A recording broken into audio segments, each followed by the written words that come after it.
Allez, on est parti, comme d'habitude pour une nouvelle émission du Chouchou Cycling Club, émission du dimanche pour changer un petit peu. Et avec nous, on a Lise Ménage qui nous a rejoint pour cette émission. Bonsoir Lise Salut tout le monde. et bonsoir Ahmed. Bonsoir Lise, bonsoir tous, bonsoir Fly, bonsoir à tous. Il capte Bonjour tout le monde. c'est bien en décalé, je crois. On va gérer, c'est pas grave. Bonsoir Lise, merci, merci de nous avoir rejoints. Bah, merci à vous Euh, de m'avoir invité. il n'y a pas de souci. Euh, alors Lise, moi, en quelques mots, je vais te présenter. Après, tu rajouteras tout ce que tu veux, bien entendu. Tu es né le 26 août de 2004, c'est ça? Oui, c'est ça. Donc c'est bien ton anniversaire, donc puis on est peut-être les premiers, mais on peut te le souhaiter un petit peu en avance. Ah bah, merci. Tu vas donc avoir 21 ans. Tu es cycliste, bah, tu vas nous expliquer depuis quand tu es cycliste, mais tu es cycliste reconnu à un haut niveau depuis de multiples titres de championne de France et de vice-championne de France. On voit un exemplaire de maillot de championne de France juste derrière toi. Tu as été championne de France junior du Keirin en 2021, du Scratch en 2022 et championne de France Espoir sur route sur la course en 2024. Tu fais de la piste et de la route, au moins. Tu dois bien faire un peu de Je cyclisme, faisais de la piste, malheureusement, j'en fais plus. je sais plus. Ouais, bah avec les études, je peux pas tout faire non plus, mais peut-être qu'un jour. Bon, tu dois bien faire un peu de cyclocross de temps en temps pour plaire à Fly, ça c'est obligatoire. Je fais du gravel. Ça va, ça va, ça passe. Tu valides Fly, c'est bon, c'est Ouais, accepté. c'est bon, ouais. Et puis tu as rejoint l'équipe Cofidis en tant que stagiaire à l'été 2023 et ensuite plus stagiaire. On te l'aide en 2024-2025 pour 2 saisons. Ouais, Tu es étudiante en parallèle à Sciences Po. Je crois que tu étais sur Nancy, c'est ça? ouais, c'est ça. Et tu vas à l'étranger l'année prochaine. Et tu vas Ouais, en Italie, près de Trieste. d'accord, très bien. Et tu es accessoirement aussi guitariste et buveuse de thé. C'est toi qui le dis, c'est pas moi qui l'ai inventé. Tu dis buveuse de thé, ça veut dire que tu bois pas de café? Si, je bois aussi pas mal de café, j'avoue. La théine et la caféine. Ouais. C'est combiné. Ok. Depuis quand tu fais du vélo? Bah, on pourrait presque dire depuis toujours. J'ai commencé en club quand j'avais 7 ans, parce qu'avant, j'en faisais déjà pas mal. J'ai commencé bah, dans le club dans lequel je suis actuellement, le VC Play-Lanay. Puis au début, je faisais juste quelques courses comme ça dans l'année, celles qui étaient organisées par mon club. Je prenais pas la compétition très au sérieux, quoi. C'était juste pour m'amuser plutôt. D'ailleurs, je finissais dernière à toutes les courses auxquelles je participais. Et puis, au fur et à mesure du temps, je me suis quand même pris au jeu de la compétition. Et voilà, mais ouais, j'ai toujours fait du vélo. Tu as dit c'était pour amuser. Euh, Est-ce que ça veut dire que plus ça va, moins on s'amuse dans le vélo? Ah, c'est une bonne question. Je dirais que non, parce que, enfin, c'est pas forcément vrai, parce que quand je me suis vraiment pris au jeu de la compétition dans mes années bah, minimes, cadettes, junior, jusqu'à maintenant, je me suis vraiment beaucoup amusée. Après, c'est sûr que quand on signe chez les professionnels, on passe un step et enfin, on fait plus ça pour le plaisir, c'est notre métier. On a des comptes à rendre entre guillemets à notre équipe, etc. Et évidemment, s'il y a plus de plaisir dans ce qu'on fait et si on s'amuse plus, bah ça marche pas. Mais mais c'est vrai que le plaisir n'est plus la seule source de motivation en fait dans ce qu'on fait. Et ouais, il y a un aspect plus professionnel où voilà, on doit des choses à notre équipe, à nos coéquipières, à notre staff, etc. C'est plus encadré, plus sérieux et, euh, et on en fait aussi plus. Et comme tout métier passion, au final, il y a peut-être une sorte de routine qui s'installe par moment. Et le vélo, c'est vrai qu'on dit que on dit souvent que c'est un sport ingrat, dans le sens où on s'entraîne des mois et des mois pour être en forme, 2 semaines, par-ci par-là dans l'année. Donc c'est vrai qu'en ce sens, il y a des fois des mois où on en chie, pour dire ce qui est, pour, prendre du plaisir vraiment, 2 semaines dans l'année, quoi. Ouais. Alors que chez les plus jeunes, bah, c'est différent. On mise pas sur des pics de forme à tel ou tel moment. On est plutôt, du même niveau toute la saison et on prend du plaisir, tous les week-ends, de la même façon, quoi. Évidemment, je lançais sur le sujet parce que tu as une tête bien faite, hein, étudiante à Sciences Po, c'est quand même quelques capacités de ce côté-là. Tu as un corps bien fait dans le sens où tu es sportif de haut niveau, donc tu as un corps qui est capable de faire des choses que le commun des mortels ne peut pas faire, tout simplement. Et pourtant, tu as passé une saison un petit peu blanche jusqu'à aujourd'hui. Tu t'en as expliqué un tout petit peu récemment avant les championnats de l'avenir, championnat de France de l'avenir. Est-ce que tu veux nous en redire deux mots? Bah,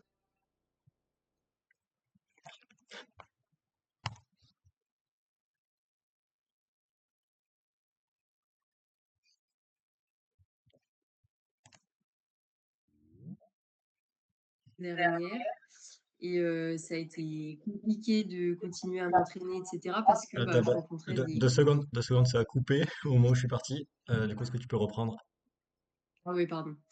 Donc je disais, bah, que c'était lié à la question de plaisir à laquelle on répondait tout à l'heure et que, bah, oui, en fait, j'ai perdu énormément de plaisir à m'entraîner et à aller sur les courses, en fin de saison dernière parce que j'avais un souci de santé mentale globale.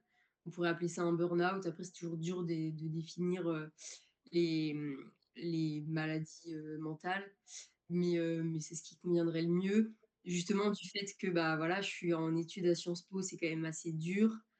Plus, bah, voilà, cycliste professionnel, c'est comme si j'avais deux emplois du temps, à caler en 24 heures, tous les jours. Donc c'est vrai que c'est un peu compliqué et puis voilà, quand j'étais junior, déjà au lycée, heu, j'allais en cours de 8 heures à 18 heures. Après je devais aller m'entraîner le soir et cetera. Je devais préparer le bac, préparer les concours Sciences Po.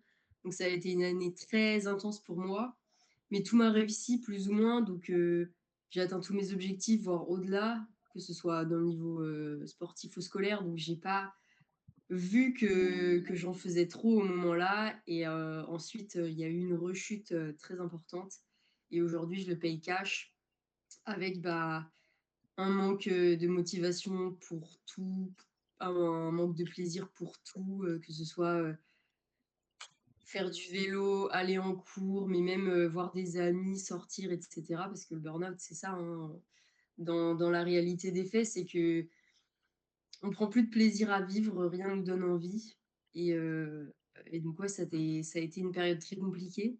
Donc j'ai pas couru, l'équipe, m'a laissé, le temps de, bah, de me reposer et puisque de toute façon dans cette situation-là, il y a rien d'autre à faire, hein, si je vais à l'entraînement sans motivation, de toute façon, je marcherai pas donc ouais, c'est ça.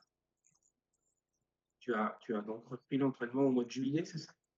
De manière Bah, ça a été un un peu peu plus compliqué sérieuse. en fait, ouais, pardon.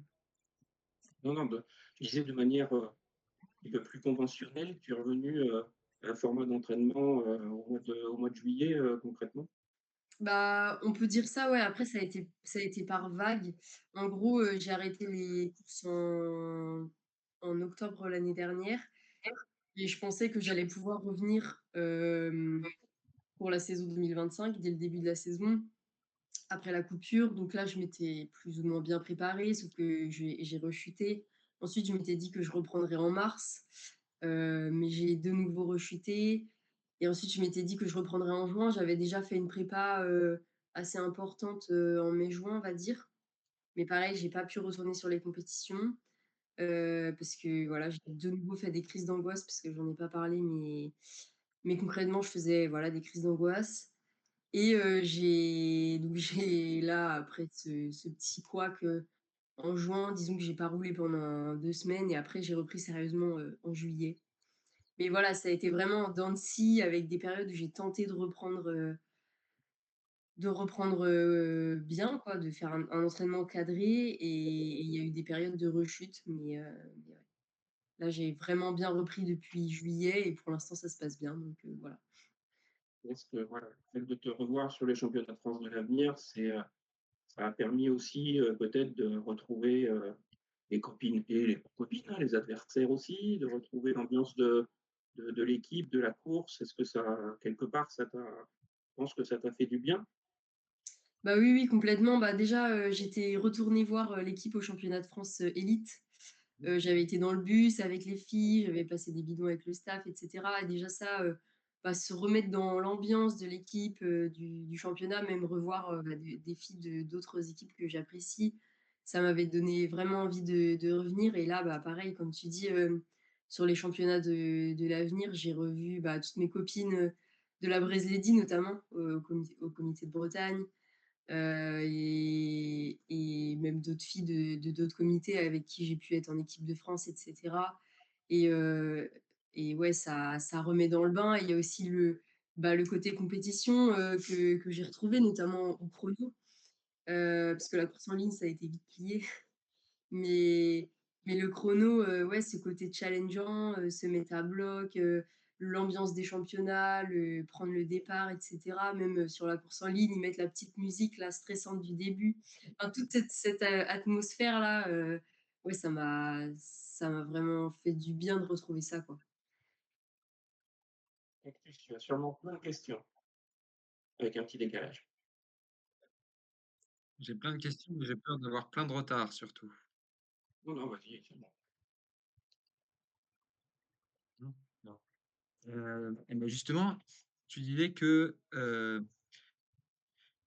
pour les France de l'avenir, donc ça devait être un premier passage et après que tu pourrais peut-être voir, avec ton équipe si tu pourrais recourir par la suite. Est-ce qu'il y a eu des nouvelles choses, qui te sont arrivées, des nouvelles informations depuis ton interview à Direct Vélo il y a presque 2 semaines?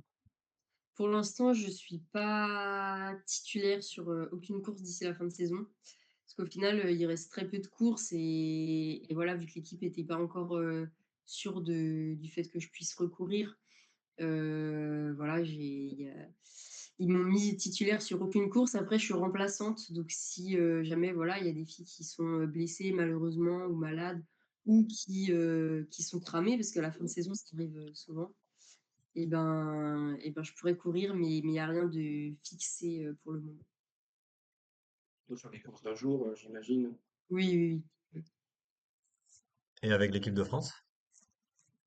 Non, bah, avec l'équipe de France, il reste que les championnats internationaux Ouais, c'est ça. et avec, la comment? Oui, oui, c'est ça, il y a ça. Enfin, il y a le Tour de l'Avenir aussi, mais c'est proche. Ouais, mais avec, mon niveau actuel, et la saison que j'ai faite, j'ai pas ma place dans, l'équipe de France, espoir.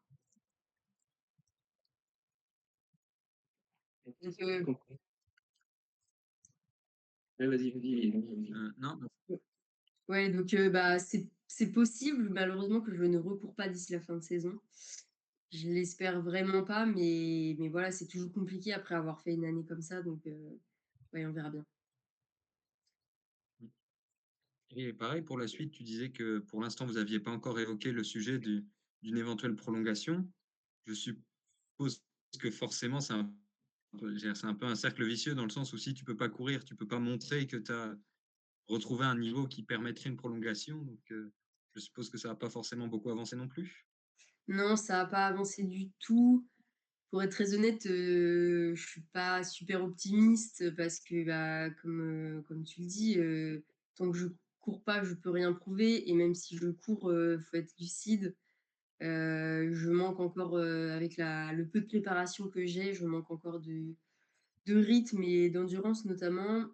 Donc bon, moi j'aimerais bien, pouvoir, voilà, prolonger, continuer, chez les professionnels l'an prochain, mais il faudrait que ça se fasse sur, plus de la confiance en mon retour, l'an prochain que sur ce que je peux montrer cette année. Mmh.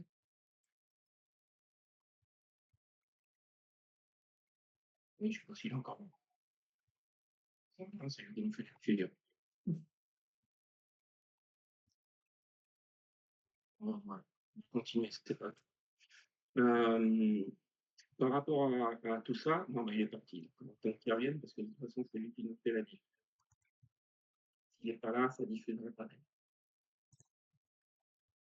Non, c'est Cactus qui est parti. Ouais, c'est Cactus qui est parti. Ouais. Moi, je suis toujours là. Oui, je comprends. Alors, bah, t'as des questions, toi aussi, pour Lise, peut-être? Euh, Est-ce que, ouais, on parle des différentes courses. Est-ce qu'il y a une course qui te ferait envie, enfin, qui te donne envie de, voilà, de vraiment revenir pour cette course-là? Oh, là, d'ici la fin de saison, il n'y a pas de course particulièrement qui me donne envie, parce que au programme de l'équipe, il reste quelques courses en Belgique là, la semaine prochaine. Sinon, ça va être des courses en Belgique type Binche, etc. Il y a le CIMAC aussi, mais ça, c'est une course d'une semaine, donc ça risque d'être un peu compliqué. J'aurais bien aimé revenir sur les courses bretonnes KBE et Plouay, mais je suis pas remplaçante sur ces courses-là, puisqu'il y a un niveau qui sera très élevé, puisque sur les courses en Belgique, notamment à Plouay, qui est une course World Tour. Donc, je me projette pas non plus sur une course précise, parce que je suis pas sûre que la chance me sera donnée. Donc, je suis ouverte à tout ce qu'on me donne, mais je veux pas non plus voilà, me mettre en tête quelque chose qui n'est pas sûr d'arriver. Tu trouverais Cactus. Mmh.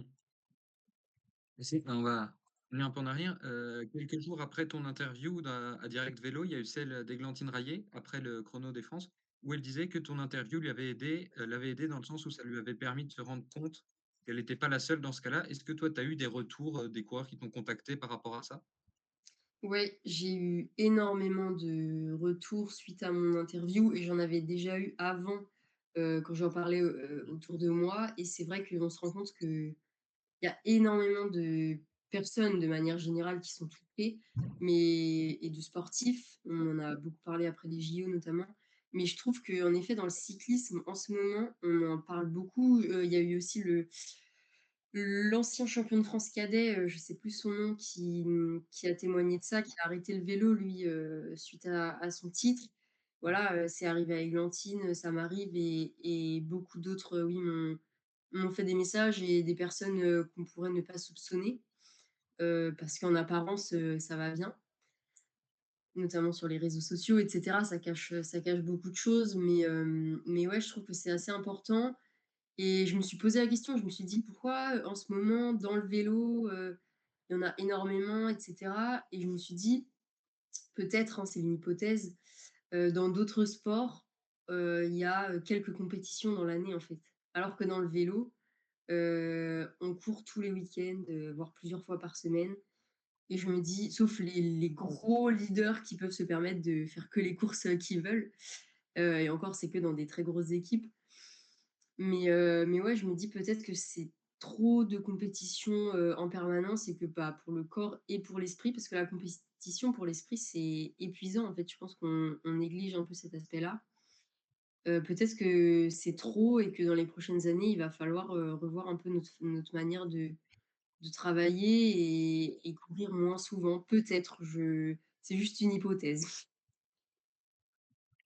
Est-ce que c'est des choses que tu as justement commencé à travailler un petit peu avec l'équipe ou avec le support externe aussi pour faire descendre cette pression que toi tu ressens et qu'a priori d'autres ressentent aussi sur les compétitions, sur la charge d'entraînement, sur les choses comme ça?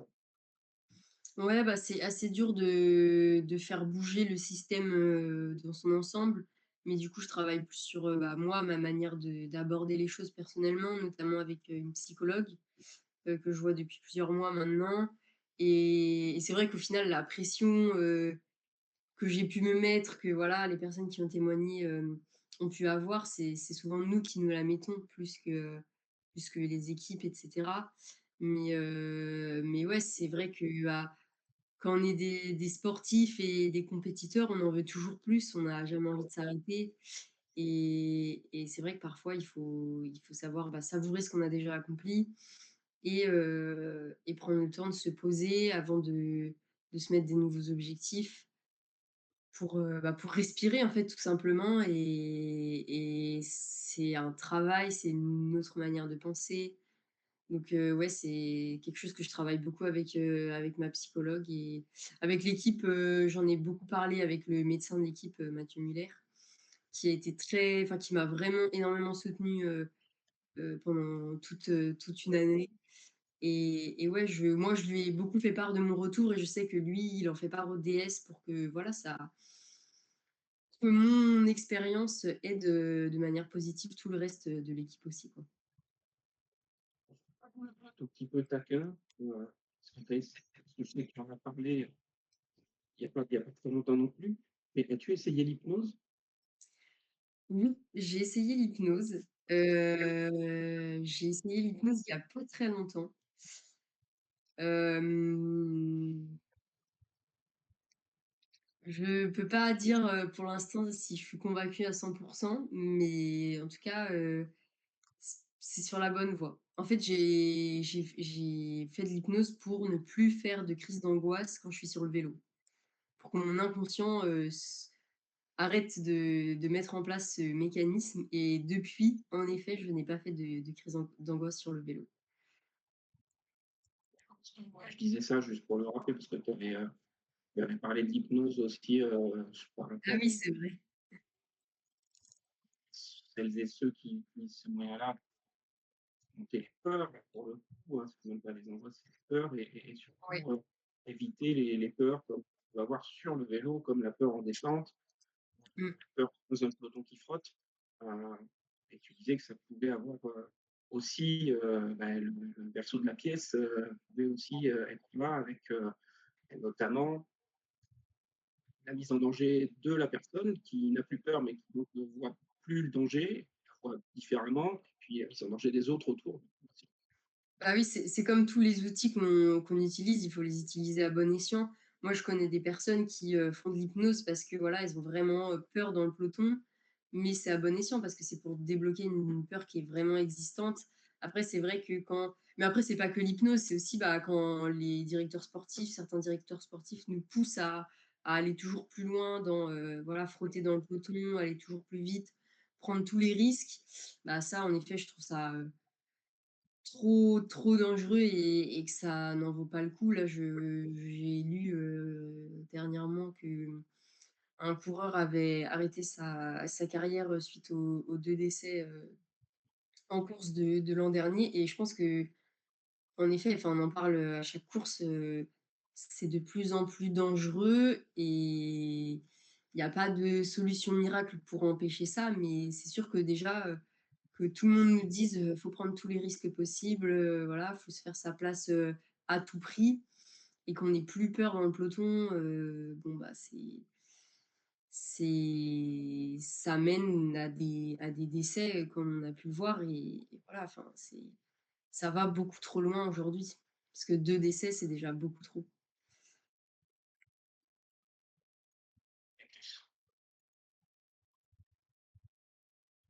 Je regarde, et on parlait de ton avenir, donc tu disais que tu avais pas pas forcément d'espoir. On sait que, donc, ta copine qui est Océane May est chez Arkea où la situation est aussi assez compliquée. Ça va, au moins vous pouvez vous soutenir entre vous comme ça? Ouais, après, c'est pas forcément des situations qui sont très amusantes, de vivre, ces choses-là. Après, pour ce qui est d'Arkea, pour le moment, on n'a pas d'informations officielles, mais Emmanuel Libert continue de chercher des sponsors, ouais. Et il y a d'autres structures qui se créent aussi en parallèle, a priori, donc il y a aussi des choses à poser de ce côté-là peut-être? Oui, oui, après, toujours pareil, pour l'instant, il y a rien d'officiel, donc ça reste flou pour le moment. Mmh. Et ouais. Du coup, ben, on évoquait Océane. Est-ce que ça te plairait d'être dans la même équipe qu'elle? Pas forcément, non, c'est vrai que nous, on s'est toujours dit qu'on voulait, séparer vie, pro et vie perso, donc voilà, après, des fois le hasard ferait que, mais Et après, selon les fonctions, moi j'ai connu ça personnellement, mais on avait des fonctions très différentes, donc il n'y avait pas de souci de ce côté-là. Là, en l'occurrence, vous seriez 2 avec des fonctions similaires, heureuses, professionnelles dans la même équipe, donc c'est aussi cool. Ouais, après, enfin, je connais pas plusieurs situations de coureurs, enfin de coureuses, dans la même équipe, qui sont ensemble et ça se passe très bien. Enfin, franchement, c'est pas tant un sujet au final, enfin ça peut l'être, mais si ça se passe bien avec l'équipe et que les 2 coureuses, voilà, quand elles sont avec l'équipe, elles sont au travail et pas, dans leur vie de couple, il y a pas de problème, enfin ça se passe très bien. Moi, c'est pas une garantie de se voir souvent non plus, c'est ce que je veux dire. Ouais. Ah oui, oui, ça c'est sûr. Bah, de toute façon, quand on est cycliste, professionnel, on voit pas très souvent ses proches, en effet. Tu avais, parlé aussi, quelque temps de dénoncer de manière forte, et c'est très bien, un certain nombre d'abus qui existent, dans le cyclisme féminin. Hem, Nous, même si, on essaye de faire les choses, pas forcément, le plus sérieusement possible, c'est aussi le genre de choses dont on parle quand, malheureusement des cas apparaissent au grand jour. Hem, on a parlé, Cactus, tu seras plus fort que moi sur, retenir tous les noms, mais, d'une cycliste, en VTT, je crois, hein, récemment qui a qui avait dénoncé tout ça et qui a réussi à faire, condamner quelque part, en tout cas, il y a encore une affaire de justice dessus, mais, personne qui avait, tenté ou qui avait abusé, en l'occurrence, c'était pas tenté, là, c'était malheureusement réussi. Mmh. Heu, c'est des choses auxquelles, tu es confronté, tu es beaucoup confronté dans le cyclisme féminin, aujourd'hui, malheureusement? Malheureusement, oui, on y est vraiment beaucoup confrontés. Je le vois, avec moi, mais aussi beaucoup avec les personnes autour et surtout ce qui me choque, c'est que ce soit banalisé, en fait.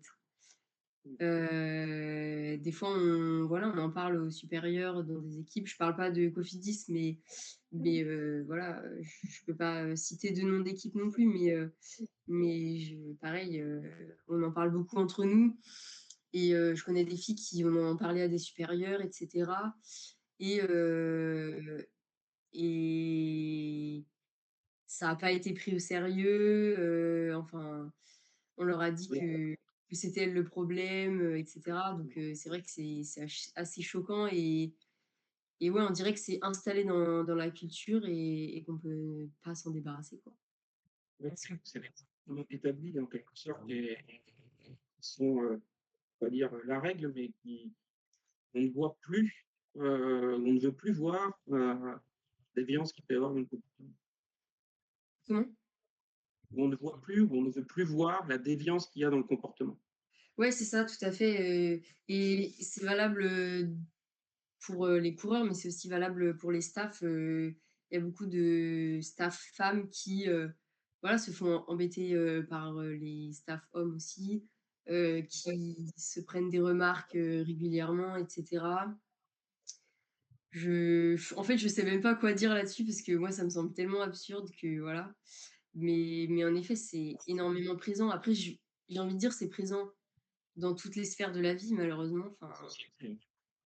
dans n'importe quel corps de métier, dans n'importe quel, cadre, enfin, quand on regarde aussi les chiffres, de sur la famille et cetera, c'est très, très présent. Mais ouais, je pense que dans le sport, on a un rapport au corps qui est très présent avec, bah, les massages et cetera, donc ouais, ça arrive, beaucoup, beaucoup trop souvent et c'est banalisé, c'est pas pris au sérieux. OK. Je Messieurs, vous avez peut-être une autre question? De toute façon, monopolisez non plus. Cactus, vas-y. Peut-être essayer de détendre un peu l'atmosphère. C'est quoi le mieux pour toi? C'est la Bretagne ou Nancy? Ah, c'est la Bretagne, sans hésiter. Il y a pas de débat. Je suis allée à Nancy pour, mes études. Alors bien sûr, je veux pas blâmer les Nancéens, mais la place Stanislas c'est très belle, mais je préfère, bien plus, ma Bretagne, sa campagne et ma forêt de brocéliande, que Nancy. Attention, le cactus de l'Est. Ah, Méfiance. d'où? Ah, tu de Metz ou de l'Est? J'ai pas bien compris. Non, Est, de l'Est, de l'Est. Non, De non, l'Est. de l'Est. Parce que les J'ai gens un de frère qui Metz, fait des études à Metz et un autre à Nancy. J'ai les 2. ah oui, parce que les Nancéens et les habitants de Metz, ne s'aiment pas trop, si j'ai bien compris. L'égalité régionale. Ouais. Non, non, la Bretagne, bien sûr.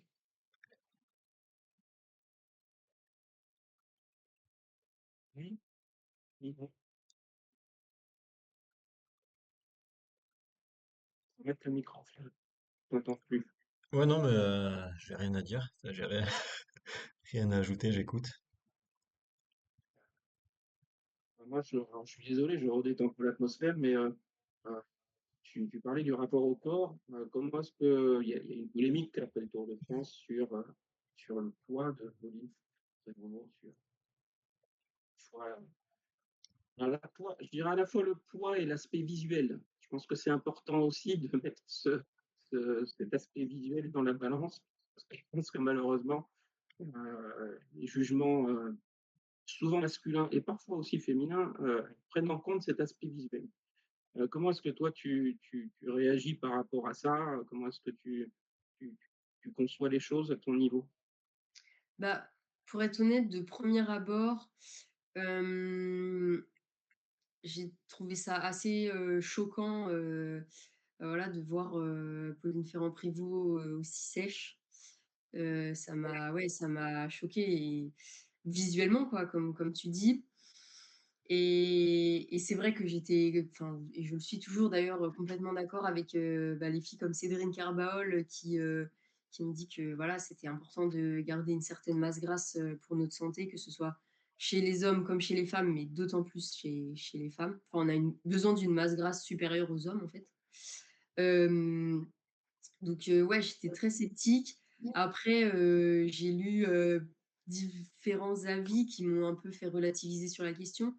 Notamment, je sais plus, comment elle s'appelle, mais une femme qui disait que, on on se concentrait trop sur, son corps à Pauline Ferrand-Prévot plutôt que sur sa performance et que du coup ça c'est vrai que ça «cachait» entre guillemets, sa performance et c'est vrai qu'on a tendance toujours à se concentrer sur le corps des femmes plutôt qu'à leur performance et c'est dommage.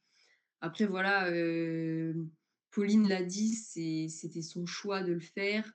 Elle sait gérer et cetera. Elle va reprendre du poids. Elle sait que si elle reste à ce poids-là toute l'année, évidemment, elle sera, en très mauvaise santé et à long terme, elle sera pas performante donc voilà. Heu, Concernant ce qui est de l'exemple pour les petites filles, bon, bah, c'est vrai que enfin, je trouve ça bien du coup qu'on en parle et qu'on dise que c'est pas normal d'être à ce poids et à ce métabolisme-là toute l'année. Mais après, enfin voilà, je comprends que Pauline Ferrand-Prévot ait envie de performer à son maximum, mais il faut bien comprendre aussi que toutes les femmes ne sont pas capables, d'atteindre ce niveau de maigreur et et d'ailleurs, il y a beaucoup de femmes qui, en atteignant ce niveau de maigreur, seront moins performantes qu'en ayant une masse grasse, un petit peu plus importante et c'est le cas pour la grande majorité parce que voilà, on développera plus de puissance et on aura une meilleure santé, sur le long terme donc voilà, j'ai pas envie de donner d'avis tranché parce que ça sert à rien donc il faut essayer de prendre toutes les composantes de la question et de les remettre à leur place. Au final, c'est pas, voilà, c'est pas un débat si important. Je pense que Pauline Ferraud, c'est un débat très important, mais je veux dire, cette question-là, précisément, je pense que, bah, Pauline, Ferrand-Prévot serait, complètement d'accord avec les autres filles du peloton pour dire que, voilà, on a besoin de garder une masse grasse assez importante, pour performer et surtout pour être en bonne santé. Ouais, après, par rapport à ce que tu as traversé aussi, ça rejoint aussi des aspects psychologiques et mentaux. Si et tout simplement le bon discours, c'est pas de dire, comme tu le disais un peu tout à l'heure, heu, 1, tout le monde ne peut pas le faire, et 2, même ceux qui peuvent le faire, ou ceux qui peuvent le faire chez les hommes, c'est vrai aussi, ça a peut-être moins de conséquences visibles, heu, mais c'est aussi, la même difficulté. C'est simplement que mentalement, il y en a qui peuvent l'encaisser et d'autres qui peuvent pas l'encaisser et qui vont, en souffrir psychologiquement, derrière. Heu, et ne sauront peut-être pas maîtriser justement leur poids à l'avenir, là où une Pauline Ferrand-Prévot semble, faire ça sous contrôle et voilà, je souhaite, en tout cas, je lui souhaite que ce soit entièrement sous contrôle et sans séquelles, quelconques derrière. Ouais, c'est tout à fait ça. En fait, il faut juste que la maigreur, ne devienne pas un standard, en fait, dans le sport et que, voilà, des filles qui cherchent à maigrir à tout prix sans se poser les bonnes questions, sans se poser la question de comment être performant, ce qui peuvent, lier à des troubles, du comportement alimentaire, dont on met aussi, très longtemps à se débarrasser pour la suite, quoi.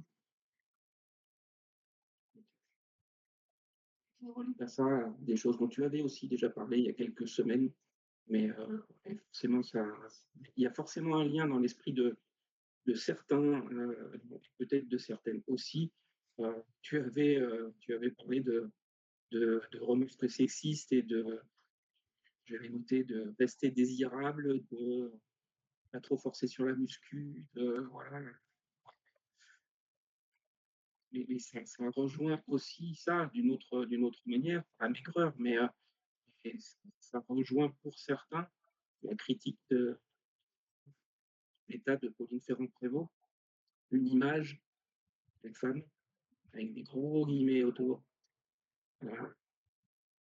Ouais, ouais, Voilà, c'est ça, l'exemple dont tu parlais, c'est que moi, on m'a déjà dit, bah, il faut faire de la muscu pour, être performante, mais pas trop non plus, parce qu'après, tu ne pourras plus plaire aux hommes. Bon, déjà, c'est complètement, hétéronormé, mais en plus de ça, oui, en fait, on nous réassigne toujours à notre place de femme, qui doit, plaire aux hommes, qui doit être jolie, qui doit être douce et cetera, avant, notre, statut de sportive et pour moi et pour plein d'autres, enfin moi je préfère, être performante, sportive et cetera que d'être douce, jolie, et de plaire aux hommes donc voilà. C'est souvent, le problème, aussi. OK. Cactus? Non, bah, oui, j'allais dire là, c'est bien, on dit qu'on essaie de pas être trop sérieux dans le podcast, et cetera. Malheureusement, là, on a des sujets qui sont aussi représentatifs de la société en général, mais on se dit que malheureusement, c'est pas épargné dans le cyclisme en général et en particulier dans le cyclisme féminin. Donc c'est difficile de rebondir de manière, légère après des sujets comme ça.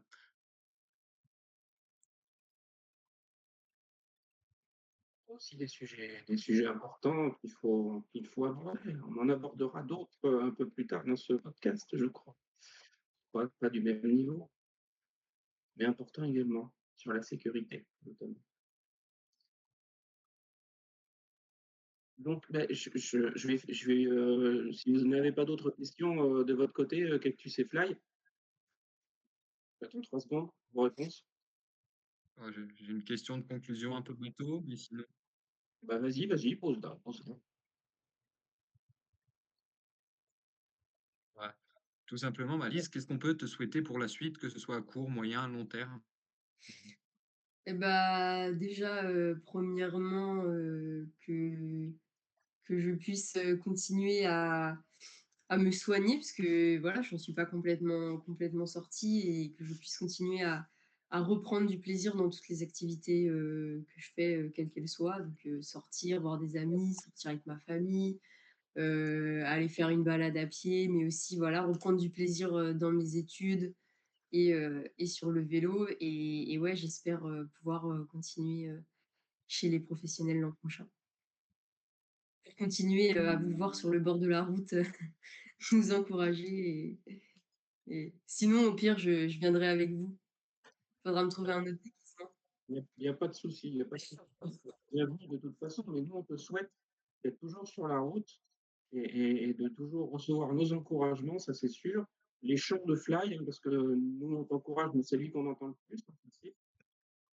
Et que ça se passe évidemment pour le mieux pour toi. Nous, voilà, je trouve que tu, tu es quand même euh, dans un chemin, dans une sorte de voyage, mais que tu donnes l'impression, en tout cas, de commencer à retrouver une certaine paix par rapport à tout ça. Et le potentiel de Lise Ménage, multiple championne de France, il est toujours là, il n'y a aucun doute. Après, ben, tu es dans l'élite au niveau universitaire, tu es dans l'élite au niveau cyclisme, donc forcément, il y a plus d'adversité, mais il faut que le vélo reste ta passion et il n'y a pas de raison. Tu trouveras ta place dans ce milieu, il n'y a pas de souci. Bah, j'espère. Mais comme tu dis, je suis plutôt confiante, même si je peux pas, continuer chez les professionnels pour X, Y raison, je sais que le vélo restera toujours une passion et voilà, il y a pas de souci là-dessus. Oui, c'est pas mal de se relever la pression qu'on a sur soi un petit peu pendant un an ou deux, de changer un peu les priorités. Et tu as souhaité ton anniversaire, mais officiellement, tu as encore 20 ans, tu n'as que 20 ans. Donc voilà, tu as encore beaucoup d'avenir devant toi et beaucoup de championnats de France de l'avenir devant toi. Ouais, il en reste encore, 2 il me semble. Seul? Je sais plus. Ouais, deux, Oh, voilà. normalement. 2 ouais, bon ça va. Mmh. T'as le temps de les gagner, c'est bon. Même Et c'est que collection de maillots sur le mur à compléter. oui, oui, la Ouais, collection de maillots. Bon, bah, je sais pas si on voit, mais j'ai fait la progression, championne d'Ille-et-Vilaine, championne de Bretagne, championne de France. Il reste un peu de place là pour mettre championne d'Europe et championne du monde, donc c'est pas fini encore. je viens de voir qu'on t'aurait bien accueilli en Bromardèche, mais j'ai compris que c'était un petit peu tôt cette année. C'est pas grave. Ah oui. Et le parcours me convient pas trop de manière générale, donc Et du coup, en parlant de parcours comme ça, si tu pouvais choisir une course que tu gagnes, ça serait laquelle? j'aime beaucoup Gambével Game. Je l'ai Ok. fait une fois, malheureusement je l'ai pas fini parce que j'avais pas du tout le niveau en début de saison dernière. Mais je me suis dit que j'aimais beaucoup ce parcours qui était très plat au début. Il y avait juste une petite partie avec des petites bosses pavées bien raides pour écrémer un peu le peloton et ça finit souvent au sprint dans un petit groupe et ça, c'est typiquement des courses que j'aime. C'est noté. Ah, il y a noté très bien. Bah, écoute, Lise, on va te remercier pour ta franchise, pour avoir accepté de venir nous rencontrer ce soir et échanger avec nous. Et pour tout ce que tu dis et tout ce que tu représentes pour le cyclisme féminin. Ne te mets pas la pression par rapport à ça, bien entendu, mais c'est très important aussi vis-à-vis du public de montrer tout ça. Merci pour ce que tu es, ce que tu fais. Et Bah, merci. continue, continue, continue. Merci à vous de m'avoir invité et d'avoir parlé de ces sujets, certes un peu lourds, enfin pas forcément les plus marrants, mais voilà, c'est toujours important d'en parler, donc merci à vous. Et puis du Très coup, bien, rendez-vous merci sur beaucoup. Game, hein. Ouais, salut. Merci, salut Lise. Allez.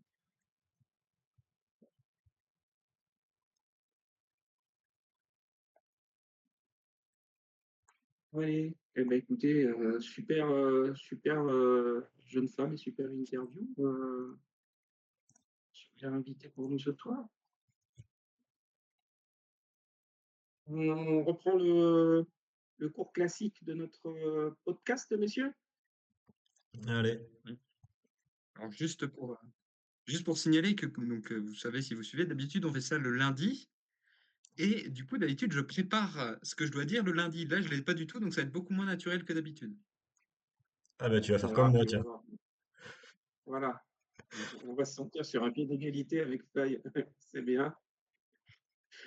Et ben justement, c'est toi qui attaques Cactus avec le Tour de Pologne. C'est ça, donc qui avait lieu de mardi à jeudi, me semble. Oui, c'est ça, jeudi. Et sur la première étape, on a vu notamment une belle échappée d'Anne Kleinenburg pour la Volker Wessels, qui a été reprise à quelques kilomètres de l'arrivée. Et finalement, c'est Chiara Consoni qui s'est imposée, donc qui allait chercher sa première victoire chez Canyon, puisqu'elle a rejoint l'équipe en début de saison, même si certains apparemment l'avaient oublié. Je ne dirai pas qui. Donc elle devance Clara Copponi, Catherine Schweinberger, Kaya Riz et Marie Lenette. Le lendemain, arrivée un peu plus compliqué, une arrivée avec des pavés, il me semble, et une côte un peu plus marquée, qui a vu la victoire de Linda Zanetti pour la Uno X, devant Marie Lenette, justement, Sofia Bertizzolo, Alicia Gonzalez qui vient prendre une belle 4e place pour Saint-Michel, et Nina Kessler, 5e. Notez aussi la 7e place de Valentine Fortin pour Cofidis. Et sur la dernière étape, nouvelle victoire de Chiara Consoni après un nouveau numéro d'Anne Kleinenburg qui a été repris vraiment, même là, cette fois dans les derniers hectomètres, il me semble. Donc Chiara Consoni qui va s'imposer devant la vainqueur de la veille, Linda Zanetti, Emma Norsgaard, Maria Giulia Confalonieri et Carolina Cumiega. Entendre quelque chose? Non, non, vas-y, continue. Ou c'est Fly qui Ouais, trépigne d'impatience que je tu dis, mentionne la 6e place d'Alex Volstadt. c'est ça. Et la septième pour Anna aussi qui fêtait son anniversaire. C'est pour Anna Van Wersch.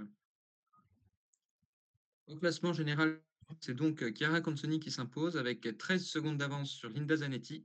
Catherine Schweinberger est 3e, devant Marie Lenette, Sofia Bertizzolo, Emma Norsgaard, Kaya Riz, Anna Van Wersch qui termine également donc 8e du général, Malwina Moul et Alicia Gonzalez qui prend la 10e place pour Saint-Michel. Et je ne te demanderai pas d'aller jusqu'à la 104e place.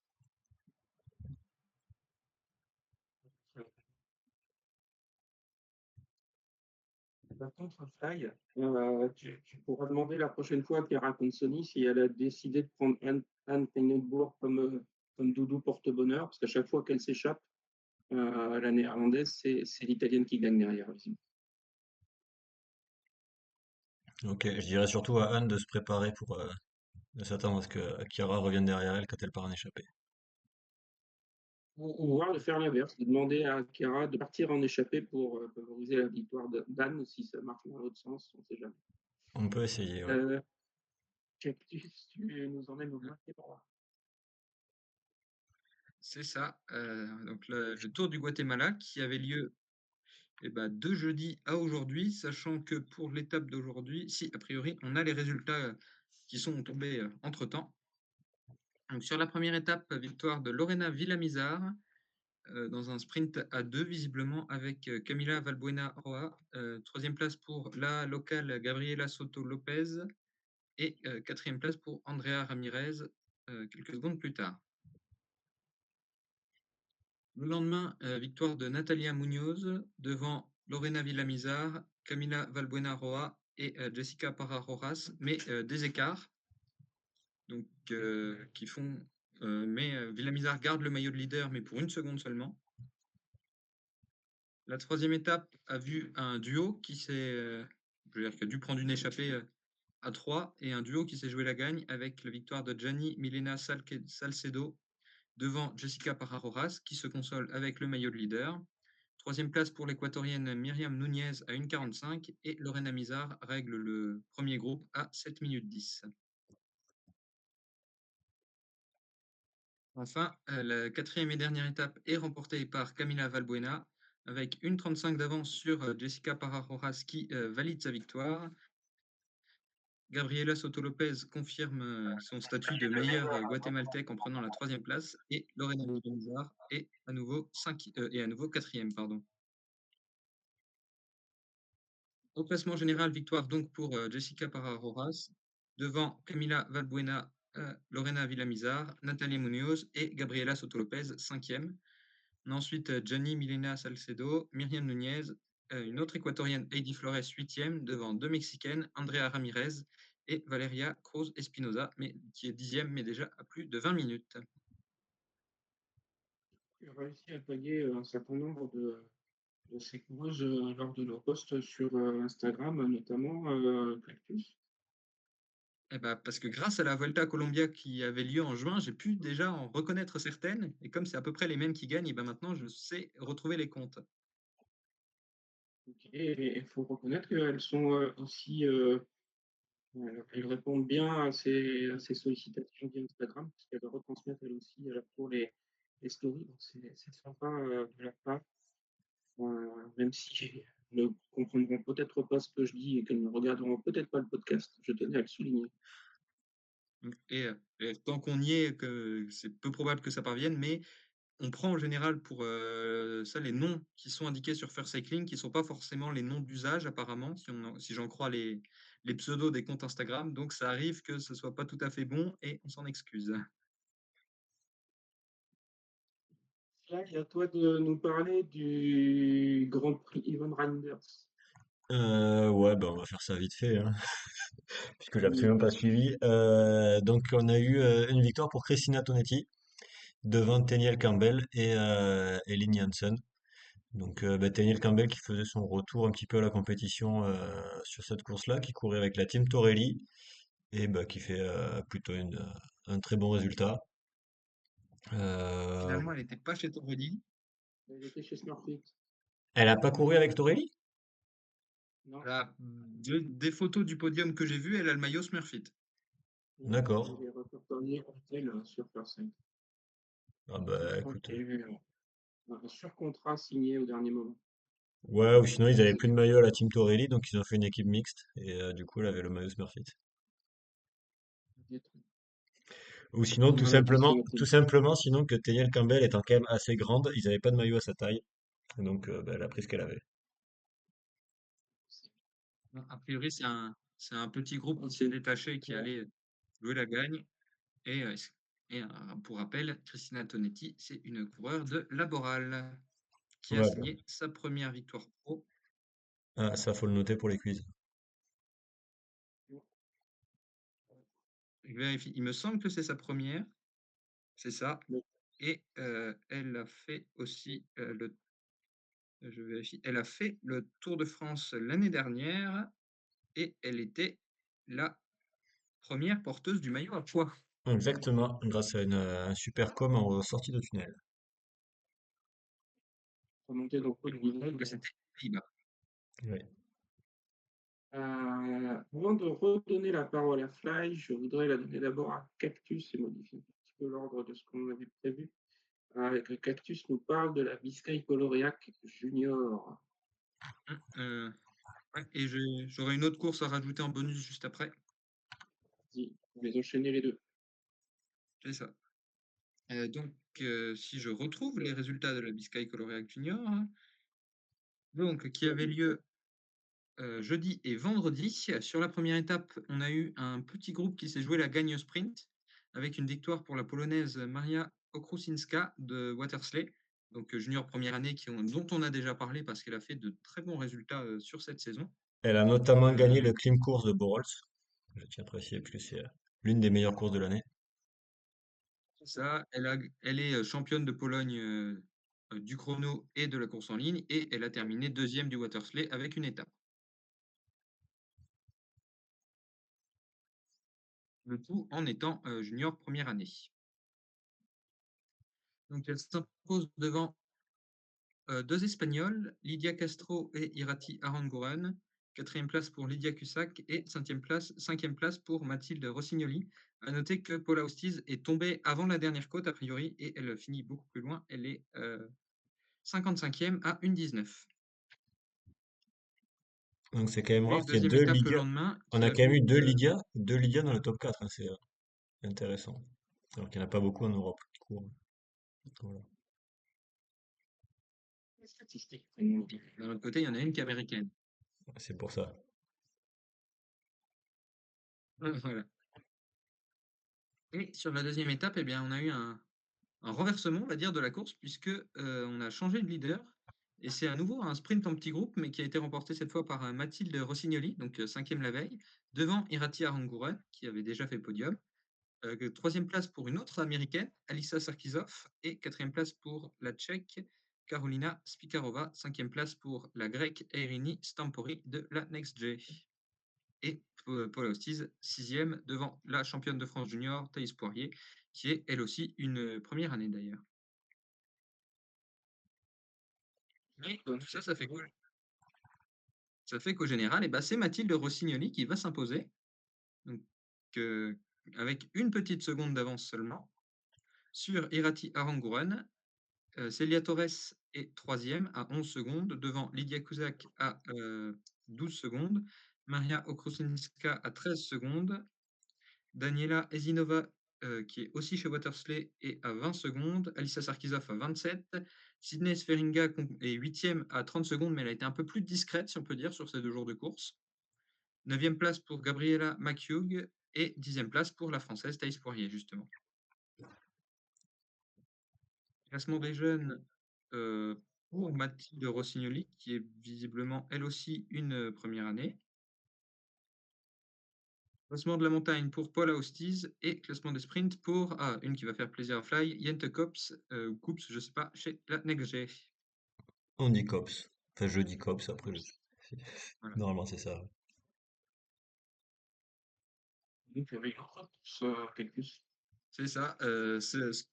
La course dont je vous avais dit que ça serait sans doute bientôt, c'est la course en ligne des Jeux panaméricains juniors qui sont courus par les Espoirs. C'est pas le nom officiel, mais ça s'appelait Junior et c'est des Espoirs, donc je fais ce que je peux, hein.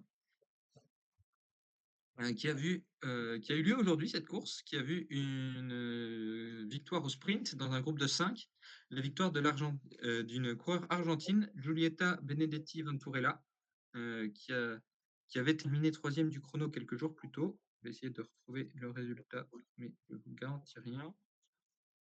C'est bon, je Devant l'équatorienne Nathalie Revello, Natalia Garzón est troisième pour la Colombie, puis Yeniret Alexandra Roa Melendez, quatrième pour le Venezuela, et cinquième Marcela Penafiel pour l'Équateur. Le groupe de poursuivantes est arrivé en 43 secondes. Bien, merci, c'est complet. Là, il te reste le Tour de Romandie féminin. Tour de Romandie que tu es allé voir de tes yeux, Exactement. physiquement. Du coup, on commence par la polémique. C'est pas la polémique, on passe là-dessus. On te suit, on te suit. Allez, ben, du On coup, peut commencer par le début, c'est pas mal. ouais, ben c'est ça. Alors le début, ben, moi j'étais prêt sur le chrono et puis il y a quelqu'un qui m'envoie un message. Attention, elles vont pas toutes partir. Donc elles ne passeront pas toutes, puisqu'il y a eu ben, des histoires avec l'UCI. Donc grosso modo, c'est l'UCI qui a voulu imposer un système de tracking sur une coureuse de l'équipe, de chaque équipe, donc pas sur toutes, et qui a dit grosso modo, ben, vous prenez notre système, mais vous vous démerdez à tout faire et vous assumez la responsabilité de tout. Nous, l'UCI, on prend aucune responsabilité. Voilà, démerdez-vous. Bon, les équipes n'ont pas trop été d'accord. Donc il y a eu 8 équipes qui étaient initialement pas d'accord pour faire ça, bah, notamment le fait de devoir installer eux-mêmes et d'être responsables du système de tracking de l'UCI, sachant que les équipes, notamment les équipes soutenues par Velone, ont un système de tracking qui a été développé par Velone et qui marche très bien, et voilà, donc ils ont des contrats aussi là-dessus. Donc les équipes ont dit, bah, d'accord, l'UCI, si vous voulez, bah, déjà, vous choisissez vous-même la coureuse que vous souhaitez pénaliser, puisque bon, il y a quand même voilà, enfin, c'est un poids avec ce système de tracking.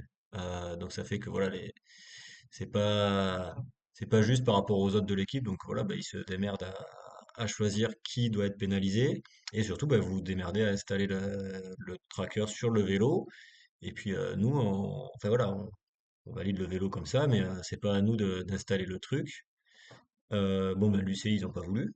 Donc voilà, ils ont dit, ben non, c'est vous, vous faites. Et ben voilà, du coup, bon, au final, les équipes n'ont pas pris la responsabilité de poser ces trackers. Et donc, ben, l'UCI les a empêchés de prendre le départ. Donc il y a eu 5 équipes qui, au final, n'ont pas pris le départ. Donc il s'agit de la Visma Lease a Bike, de Canyon SRAM, IF Education Hotly, Picnic Postanel et il m'en manque une, non? Et la Little Trek. J'essaie de repérer par rapport aux coureuses que je soutiens qui n'étaient pas au départ. Donc voilà, ben, du coup les 5 équipes n'ont pas pris le départ et ben, le Tour de Romandie s'était lancé ben, sans elles. Alors la confirmation est arrivée ben, quand même très rapidement puisque la deuxième coureuse à partir était une coureuse de l'équipe IF. Ben, du coup, ben, il y a la première qui est partie et après j'ai vu la troisième. Donc j'ai compris que IF n'avait pas pris le départ. Voilà, dernier point sur ces trackers, c'est que de ce que j'ai entendu, il y a une équipe donc qui est partie avec les trackers, donc les mécanos n'étaient pas non plus trop habilités à poser ces trackers, puisque voilà, c'était développé par l'UCI, et il y aurait une équipe qui a perdu un tracker pendant la course, et ben, l'UCI ne sont pas gênés pour mettre une amende à l'équipe, puisque voilà, ils avaient imposé le truc, ça n'a pas été respecté, donc ben voilà, petite amende pour l'équipe qui n'avait pas bien posé le tracker, alors que l'UCI était bien tranquillement les mains dans les poches à regarder tout ça de loin. Voilà un En petit fait, peu pour c'était un l'histoire. test. Hein, c'était un test que l'UCI va étendre ce test à 100% des participants lors des championnats du monde qui auront lieu normalement au Rwanda le mois prochain. Euh, et moi, ce que j'ai vraiment du mal à comprendre, c'est que il y a beaucoup de choses. Hein. Il y a beaucoup de choses qui rentrent en ligne de compte, mais voilà, il y a des équipes, comme tu l'as bien noté, Fly, il y a des équipes qui ont déjà une relation contractuelle avec un sous-traitant qui s'occupe de ça pour eux, qui s'appelle Devon, et que, a priori, toutes les coureuses de ces équipes sont équipées, peuvent être équipées. En tout cas, il y a une coopération entre le fabricant et l'équipe pour intégrer ce dispositif sur le vélo.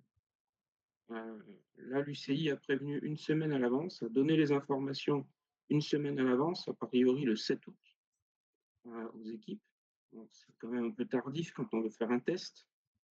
Le mieux, c'est quand même de donner ces informations le plus tôt possible et d'en discuter le plus tôt possible. Il n'y a pas eu trop de discussions aussi, d'après ce que j'ai compris. Et il y a surtout eu aucune flexibilité de l'UCI sur le sujet. On a dit aux équipes, c'est comme ça et c'est pas autrement, point barre. Moi, je vois pas ce que ça changeait d'avoir des équipes avec et des équipes sans. D'un point de vue du test, hein, je parle. Ça n'empêchait pas le test. Bah, que ce soit équitable, que justement on disait ah bah oui, là il y a une coureur qui va être défavorisée. Bah, j'imagine pas la polémique si certaines équipes ont une coureur à pénaliser et d'autres non. Oui, mais moi, je regarde pas cet aspect sportif, je regarde l'aspect test uniquement. Sur l'aspect test uniquement, rien n'empêchait l'UCI de donner l'autorisation aux équipes de partir avec ou sans le boîtier. De toute façon, il y avait au pire une coureuse de chaque équipe qui avait le boîtier et au mieux, dans l'autre sens, aucune qui l'avait. Donc, tu pris un boîtier Vélone à la place. Donc, d'un point de vue du test, ça n'empêchait pas l'UCI de tester sa solution. C'est ce que je veux dire. Donc, un peu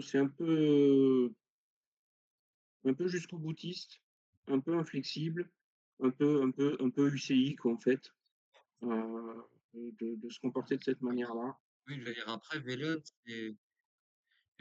Vélone, l'objectif plus ou moins assumé, c'est au moins de faire concurrence à l'UCI, non? Enfin, c'est de faire un truc un peu alternatif, etc. Oui, mais en fait, c'est pas non plus de la faute des équipes et de Vélone si l'UCI est en retard sur le sujet. Euh, c'est pas de la faute des équipes et de Vélone si l'UCI, et là je vais dire des choses un peu plus crûment, a laissé Muriel Führer peut-être une heure dans un fossé l'année dernière. Euh, voilà, les équipes aujourd'hui, il y en a qui ont pris en compte la nécessité de devoir localiser tous leurs coureurs et coureuses, hommes, femmes, et qui ont passé des accords avec des sociétés qui ont pignon sur rue, etc., etc. Qui ont peut-être effectivement plus de velléité derrière encore, et qui s'opposent parfois à l'UCI. Mais, mais si cette opposition à l'UCI existe, c'est aussi du fait de l'UCI par ce comportement-là. Je pense que s'il y avait un petit peu plus de traitement avec intelligence de ce genre de situation, l'UCI serait peut-être moins mise en défaut sur d'autres aspects derrière. Donc voilà, ils ont voulu montrer les muscles, dire c'est nous qui décidons. Bah, ils ont décidé, ils ont en partie tué la course parce qu'ils ont exclu 5 équipes. Ah, voilà. Il faut demander aux spectateurs ce qu'ils en ont pensé. Il faut demander aux partenaires ce qu'ils en ont pensé, aux partenaires de la course. Moi, j'espère que le Romandie n'aura pas de soucis l'année prochaine, mais je pense que l'UCI fera ce qu'il faut pour motiver les partenaires suisses et proximité du siège de l'UCI pour rester autour de Romandie. Heureusement que ça s'est fait au Romandie pour ce point-là, parce que ça aurait été ailleurs, bah, la course, elle pouvait mettre la clé sous la porte pour les années suivantes. Surtout que, ouais, si on parle techniquement, il n'y avait pas assez de coureuses au départ pour que pour que la course soit maintenue au niveau World Tour l'année prochaine.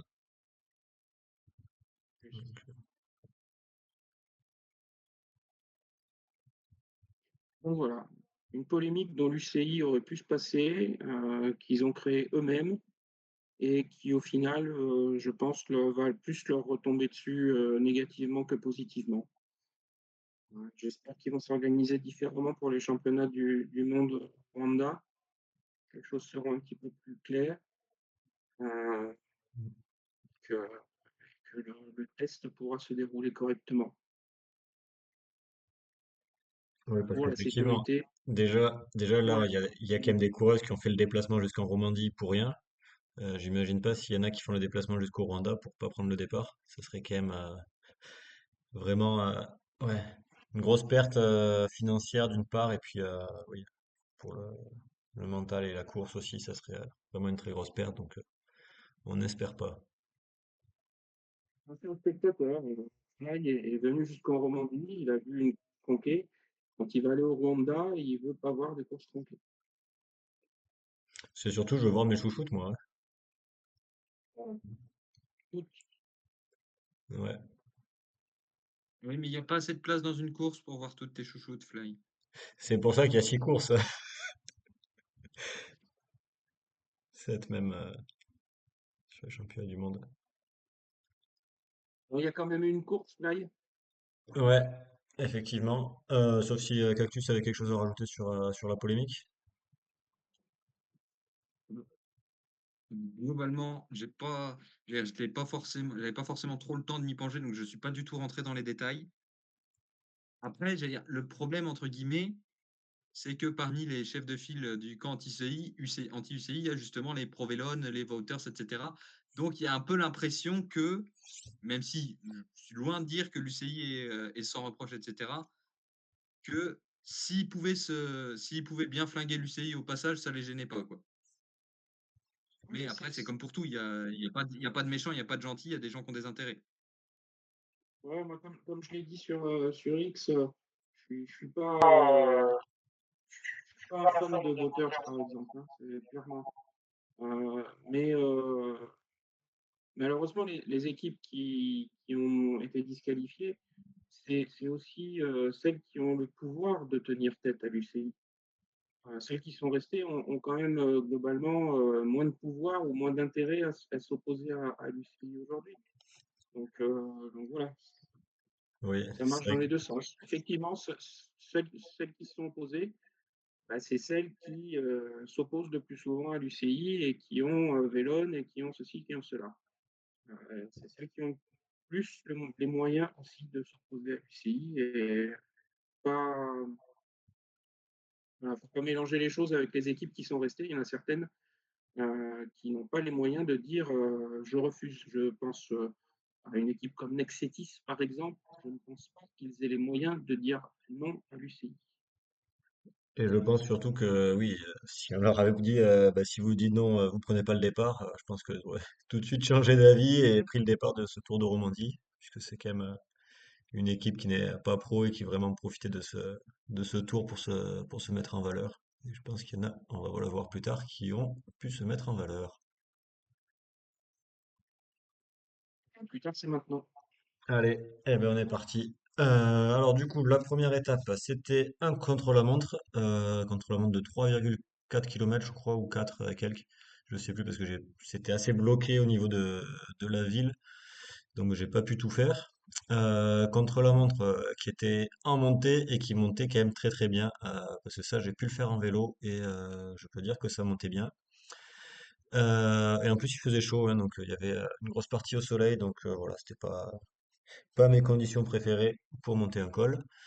Qu'est-ce qu'on a vu? Je dirais une victoire assez surprise parce que moi je m'attendais à voir Juliette gagner.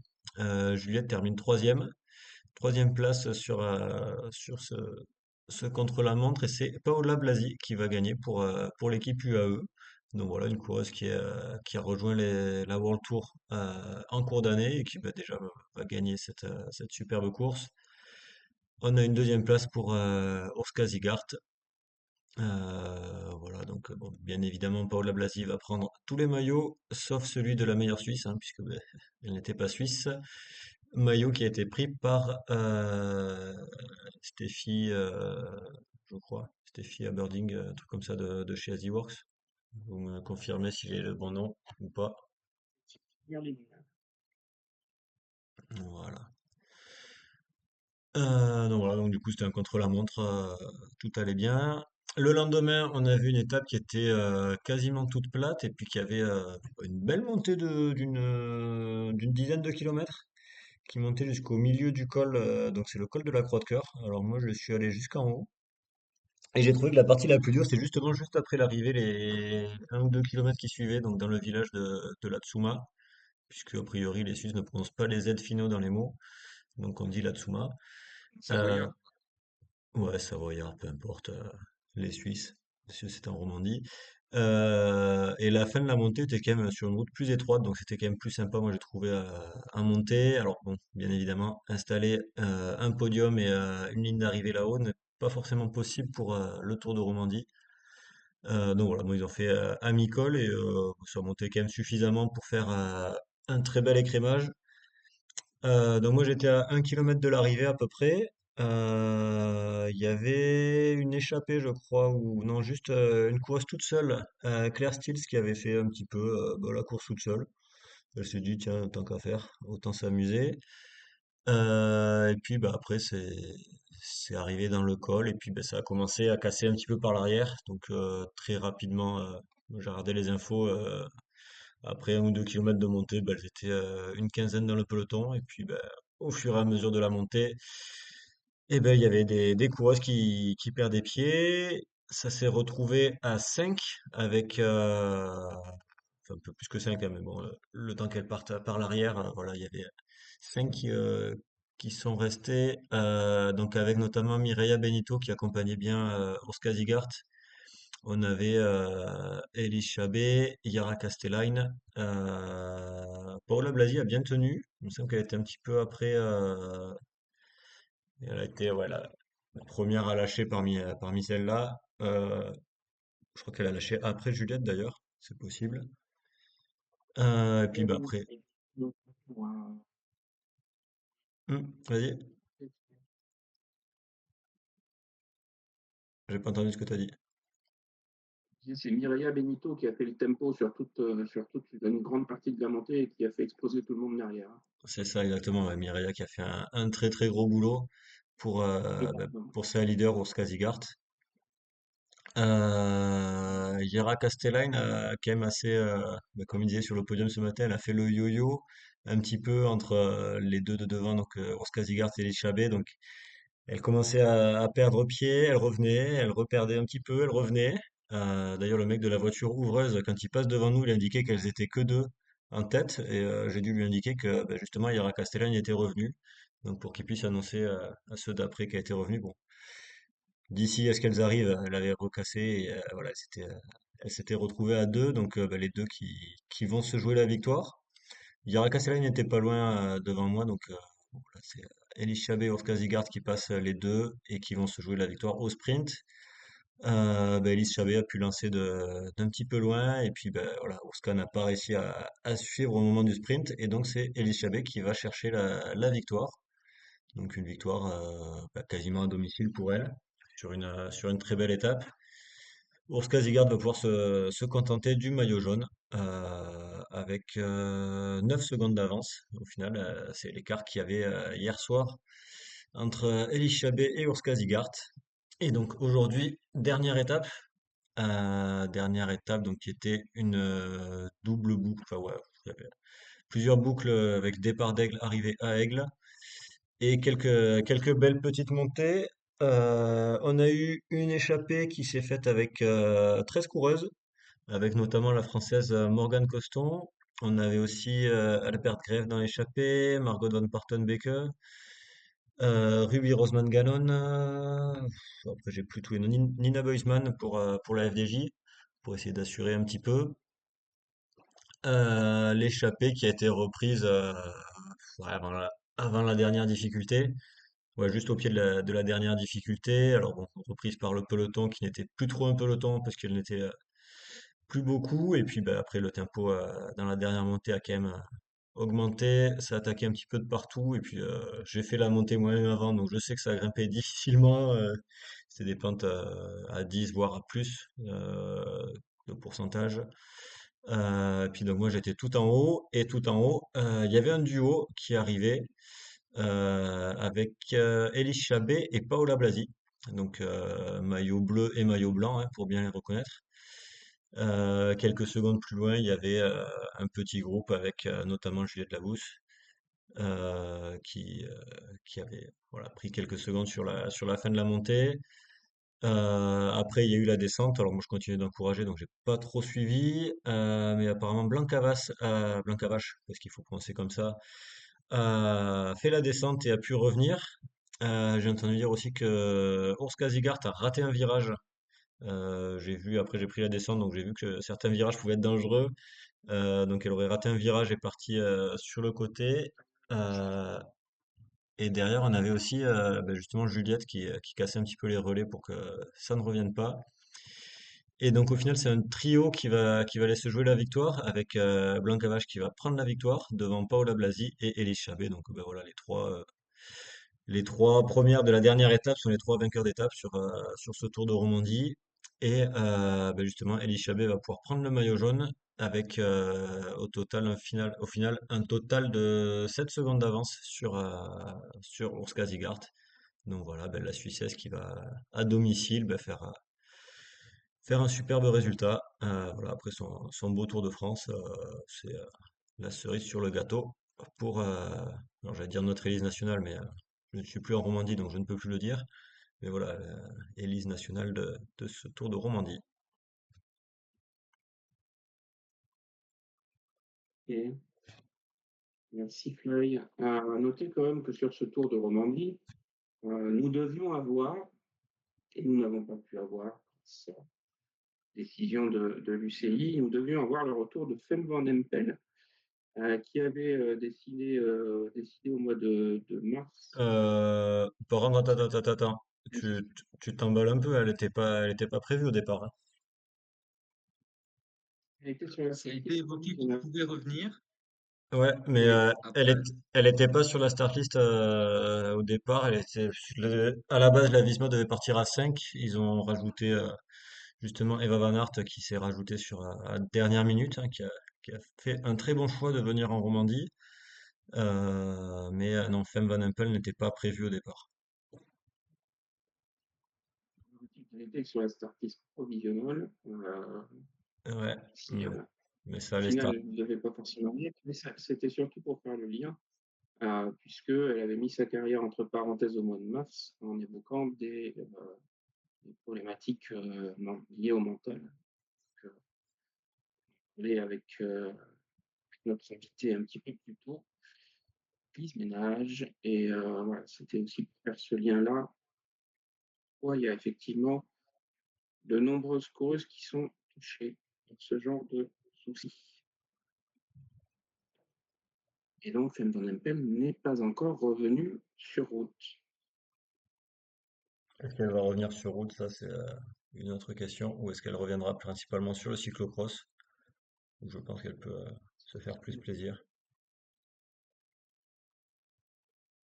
Hum, D'ailleurs, en parlant de Est-ce qu'on a... cyclocross, il y a eu les championnats d'Australie.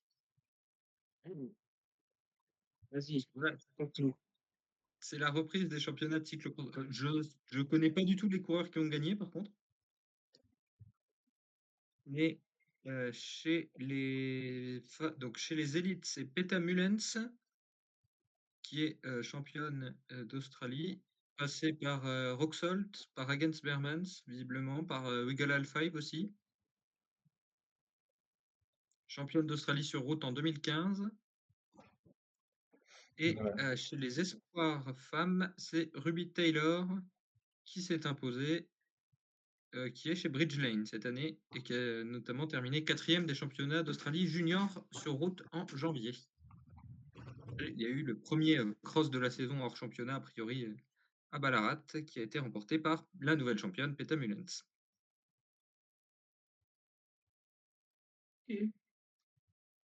Est-ce qu'on a fait le tour des courses qui se sont déroulées? Est-ce qu'on peut passer au preview, monsieur? Il y avait un critérium à Zurich. Un petit critérium qui a été remporté par Laurie Millet. C'est vrai que c'est la Et il saison y de avait du gravel aussi. Ouais, mais j'ai pas les résultats. Je crois que Femke Marcus, elle a pas mal gagné. Je vais essayer de les retrouver ça. Possible.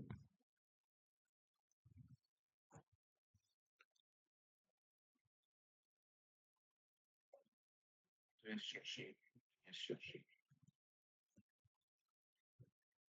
Alors, si j'en crois le poste de la SD Works, elle a gagné la manche des UCI Gravel World Series à Halmstad en Suède. Ok, bah, c'était bien la manche de ce week-end. Donc. Il y avait aussi des championnats de Belgique, non?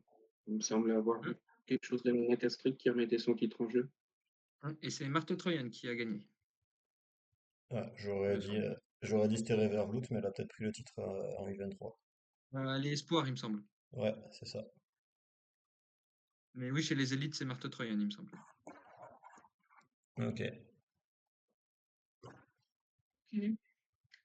Alors, exceptionnellement, demain, il n'y a aucune course UCI dans le calendrier, mais on redémarre mardi avec, alors, chez les hommes, le Tour du Limousin, mais ce n'est pas le sujet du soir. Chez les femmes, on aura l'Egmont Cycling Race en Belgique. Est-ce que, Fly, tu as des infos sur cette course? Est-ce que tu as besoin d'aide? Non, j'ai aucune info. Vas-y, tu peux y aller. Alors, elle va faire 128,6 km cette course. Elle a été remportée l'an dernier par Liekenoyen et elle a une startiste plutôt sympathique au départ, puisqu'on va retrouver la Cofidis, dont on a parlé avec Lise tout à l'heure, la Laboral, chouchoute de Cactus, la Saint-Michel, les Madeleine de Fly, la Volker Wessels, la Hôtel Valkenburg de Fly aussi, les Jeans sur Ansouda U23, avec Nina Lavenue, par exemple. On aura évidemment Amalia de Barge aussi à l'Université avec You. Il y a la B-Pink avec les Rosa Elisabeth Ebras, championne de, je ne sais plus, c'est Lettonie ou Lituanie? Lettonie. Estonie, surtout. Estonie, pardon, t'as une chose sur Troisième. la Canyon SRAM avec Diane Ingabire, qui est ma préférée des artistes de ce côté-là. Là, c'est Gioshi, la Siniska, Lada Hutchinson. Attention, accrochez-vous. La DD Group Pro Cycling Team, la Phoenix de Canang Development Team avec Marthe Truyen dont on vient de parler, et Pep Landenbach pour faire plaisir à Fly. Il y a la S Cycling qui est inscrite. S Cycling qui n'a pas participé au Grand Prix Von Reinders cette semaine alors qu'elle a été inscrite aussi. la Livalula, la Lotto Ladies, la Smurfit West. Au départ, pour l'instant, Centennial Campbell, mais il reste une place, elles ne sont que 5 pour l'instant. La Cop Repsol emmenée par Linda Grangier, la Vélo Pro Alpha Motorhome, la Baloise, Carbon Bike Jordana, Cycling Team Belco, De Kester Blueprint, l'Acadian Park Cycling Team et la Keuken Stradon Cycling Team. Ça, c'est de la start list. On va retrouver les Laurie Millet, tiens, dont on a parlé tout à l'heure aussi. Donc, c'est mardi et c'est Belgique.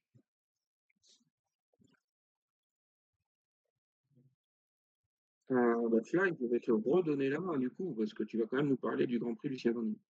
Ah là, faut que je fasse celui-là, moi. Je sais même pas ce que c'est comme course, alors je vais aller voir. Euh, je sais même pas. Ouais, c'est une course qui a été remportée par Eddie Kuipers l'an dernier, par Catherine Declercq il y a 2 ans. Anna Van Werf qui avait fait deuxième, tiens, intéressant. Ce qui a une start list, ouais, il y a que les équipes. C'est à peu près les mêmes que ce que toi tu avais. Mais voilà, mais aucune coureuse annoncée. Donc voilà, si, il y a la Movistar qui sera là, donc ce serait peut-être Human Power Dels aussi, Phoenix en tant qu'équipe World Tour, Canyon Generation et AG Insurance, l'équipe World Tour. Donc voilà, bah écoute, rien de plus à ajouter là-dessus, hein. Je sais même pas si c'est plat ou pas. C'est Bon, jeudi, petite montée, mais bon, c'est en Belgique. hein, c'est des courses belges, donc, les 10. Ouais, et donc ça va faire des courses en semaine, les mecs aussi. Peut-être plutôt nous parler du Tour de l'Avenir Phare. Ouais, De ça au plus près. moins, ça je sais comment ça se passe puisque bah, c'est une course par étape.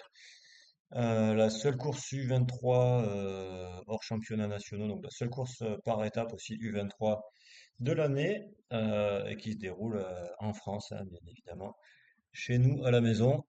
Donc course qui va démarrer samedi par un petit prologue ou contre-la-montre, je ne sais plus selon la distance puisqu'il me semble que c'est 3,3 km. Donc du côté de Tignes, alors pas le Tignes, le village en haut, mais un petit peu Tignes en dessous du fameux virage de Tignes où j'avais été il y a quelques années. Voilà, donc bon, voilà, petit chrono en boss comme il y avait eu l'année dernière sur le Tour de l'Avenir. Après, on va avoir des étapes un peu plus vallonnées sur les dernières. Et puis bah, après, on en avait déjà parlé dans cette émission, la dernière étape qui va être celle de oui, la non, du coup, c'est deux demi-étapes le dernier jour, qui sera donc vendredi de la semaine prochaine, qui seront du côté de la Rosière, avec une première étape qui va passer par le Petit Saint-Bernard du côté italien, et l'arrivée au golfe, en haut du golfe de la Rosière.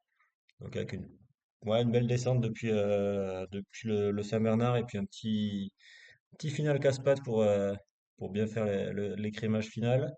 Et puis l'après-midi, il y aura un contre-la-montre du côté de la Rosière avec la fameuse montée toute rose sur les derniers virages et qui se terminera à la station de la Rosière, donc en bas du golfe, en bas de la montée du golfe. Donc voilà, les podiums seront là-bas, là où il y a eu le podium l'an dernier, et là où il y a eu le départ aussi du contre-la-montre.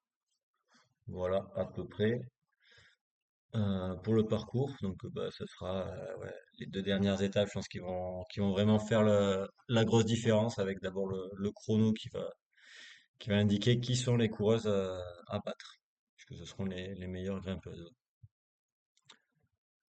Petit point start list, si elle est écrite là-dessus, ouais. Du côté de la France, on a une équipe assez solide avec notamment Marion Bunel, Julie Bégaud, Célia Géry, Clémence Latimier, Solène Muller et Églantine Rayet. Voilà, donc c'est toute la compo.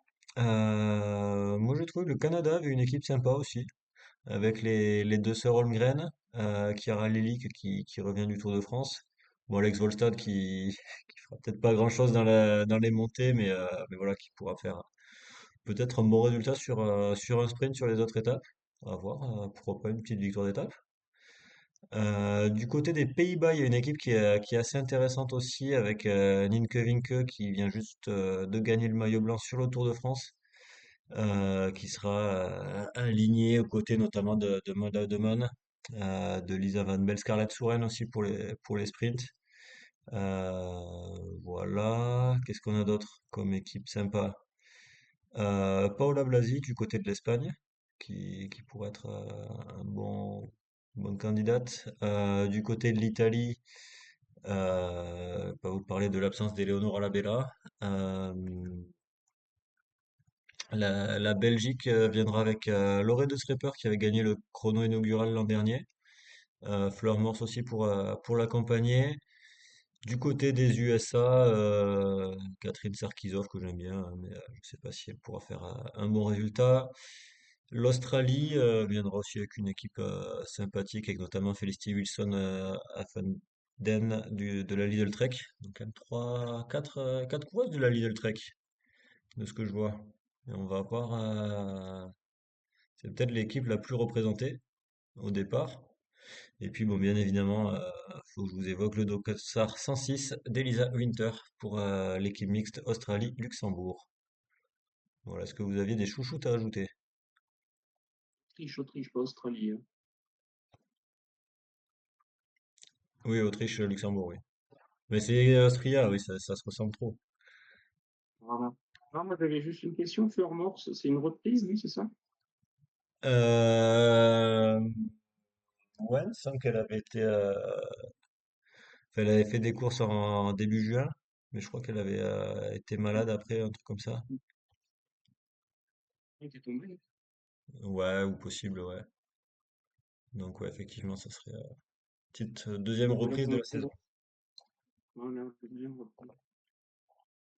Ben, on va compter sur toi. Tu as parlé de Julia Londonio pour Cactus? Non, qui sera avec Ok. Angie Londonio, je Moi, sais j'ai pas pas si mon c'est ça. Emirates Vadio, je boycotte la course. Ah, Hein? autant. J'ai pas mon Emirates Vadio comme basque de Laboral avec l'Espagne, donc je vais pas regarder. Ah Voilà. bah écoute. T'avais choisi qui toi, 53? J'avais choisi quelqu'un, moi, je sais plus. Célia Géry peut-être. Peut-être, oui. Attends, Je vais pas Me tricher. rabattre sur Julie. je vais essayer d'aller retrouver ça. Ok. Je crois Mais, que Cactus a essayé d'interrompre au tout début de la présentation parce qu'il y aura effectivement une autre course, une 23 en France cette année, c'est le championnat d'Europe. oui, mais par étapes. Et j'avais dit Non, hors c'était sur championnat. non, c'était sur la partie où il dit que c'est en France. Techniquement, il y a des bouts en Italie aussi. Oui, Voilà. effectivement. C'était juste pour ça. Tu nous cherches tout ça, Fly, voir quels étaient nos pronostics de début de saison. Eh ben, effectivement, Euh, ouais. Cactus avait dit Eneritz, moi j'avais dit Elisa, qui sera au départ, et tu avais dit Célia Géry. voilà. Voilà. Et je n'ai pas le classement général des étapes précédentes, faut que je mette à jour ça. Mais tu avais cité Elisa Longo-Borghini pour le Tour de France 53, je te rappelle, voilà, juste pour la petite pique. Oui. Au moins, depuis le départ. Euh, on a fini pour les previews, messieurs. A priori. Oui. Ouais, moi je fais Alors, pas on se d'autres dépêche courses. pendant notre preview. Bah, à moins qu'il y ait encore un championnat qui pop de nulle part, comme les championnats panaméricains junior espoir, mais Eh ben, tu vas nous parler mercato en attendant. Pas mal de choses à dire sur les mercato. eh bah, pour la peine, je vais même pas commencer par du mercato, je vais commencer par une actu pas mercato, qui est la fracture du fémur pour Sarah Gigante à l'entraînement, qui va devoir mettre un terme à sa saison et qui ne pourra pas participer aux mondiaux notamment, qui était un des grands objectifs pour elle, donc malheureusement. Grosse blessure pour celle qui s'est classée, on rappelle, troisième du Giro et deuxième de l'étape reine du Tour. Et qui avait déjà eu un début de saison compliqué, puisqu'elle était revenue sur le Giro, je crois. Non, un peu avant, Tour de Norvège.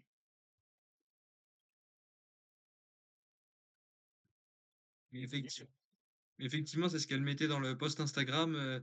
Elle aimait tellement la Sarah 3.0 qu'elle a décidé de la passer en 4.0. Et c'est vrai qu'elle est pas très chanceuse. Côté mercato, eh ben, on a parlé de Lidl Trek, on a parlé de Fleur Morse, on a parlé des sœurs Holmgren, et ben, elles ont prolongé donc jusqu'en 2027 pour Fleur Morse et jusqu'en 2028 pour Ava et Isabella Holmgren. On a aussi la prolongation de Clara Copponi jusqu'en 2027 dans l'équipe américaine. En plus de ça, on a deux autres prolongations qu'on peut citer. C'est pour 2028 pour Linda Zanetti chez UnoX, qui a remporté plusieurs courses, qui s'est imposée comme une des belles clientes pour les sprints cette saison. Et autre sprinteuse qui prolonge, cette fois pour 2 ans, c'est Valentine Fortin chez Cofidis. Je regarde si j'ai d'autres éléments avant d'aborder le gros dossier, mais a priori, c'est bon. Attends, on va peut-être laisser juste Fly nous parler de Falkeker. C'est ça, c'est ce que j'allais dire. Je laisse Fly parler de sa chouchoute et après, on passe au gros. Ben Falke qui va chez DD Group, c'est ça? Je sais pas, c'est toi qui nous as partagé le truc, je crois. Ouais, c'était pour le noter, mais ouais, je crois que c'est ça, hein. C'est pas Vélo Pro? Et à DD Group, c'est pas Vélo Pro? Non. Ah ouais, alors c'est chez Vélo Oui, Pro alors. Ah, ça va, s'il faut préparer. Non, mais aussi, faut marquer dans le truc, là, sur le papier, là, faut marquer tout le Mais transfert ça tient annoncé. pas. Si, ça tient. encore 6 mois pour la repérer dans le bon maillot, non? Ou elle est tout de suite elle refile. Ouais, ouais, faudra attendre la fin de la saison, de toute façon. Allez, Cactus, le gros dossier. Ben, le gros dossier, c'est un transfert en cours de saison qui a été annoncé, c'est celui de Charlotte Cole, donc maillot jaune sur les premières étapes du Tour l'an dernier, qui quitte la DSM, la Picnic, pardon, qui était vainqueur sous le maillot de la DSM et qui est devenu la Picnic et qui a quitté la Picnic pour s'engager avec la Phoenix de Koenig, donc l'équipe notamment d'une certaine Puck Peters, qui va courir pour la formation belge dès qu'elle sera remise de sa maladie, qu'il avait mise notamment hors course sur le Tour. Sa maladie, c'est la commotion, hein. Et elle a signé. Oui, c'est ça, enfin de son mauvais état physique, on va dire, effectivement la commotion. Et elle a signé jusqu'en 2028. Il y a eu beaucoup de likes de ses anciennes coéquipières. Ouais, chez Picnic, DSC.